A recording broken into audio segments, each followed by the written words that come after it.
തലസ്ഥാനത്തെ റോഡ് നിർമ്മാണ വിവാദത്തിൽ മുൻമന്ത്രി കടകംപള്ളി സുരേന്ദ്രനെതിരെ CPM സംസ്ഥാന സമിതിയിൽ രൂക്ഷ വിമർശനം. നഗരസഭയെ പ്രതിക്കൂട്ടിൽ നിർത്തുന്ന പരാമർശം ഉണ്ടാകാൻ പാടില്ലാത്തതായിരുന്നു എന്നാണ് വിമർശനം.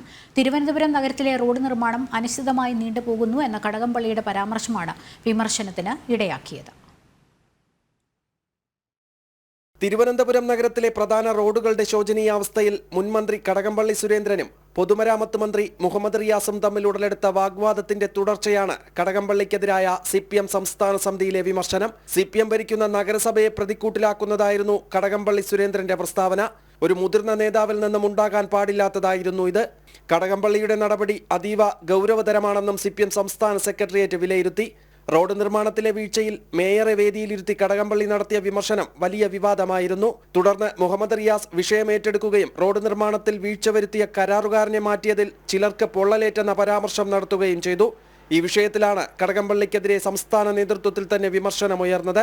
റോഡ് നിർമ്മാണത്തിൽ മന്ത്രിയും MLAയും പാർട്ടിയും പരസ്പരം പഴിചാരുമ്പോഴും നഗരത്തിലെ നാട്ടുകാരുടെ യാത്രാ ദുരിതത്തിന് മാറ്റമില്ലെന്നതാണ് വസ്തുത. ജനം, തിരുവനന്തപുരം.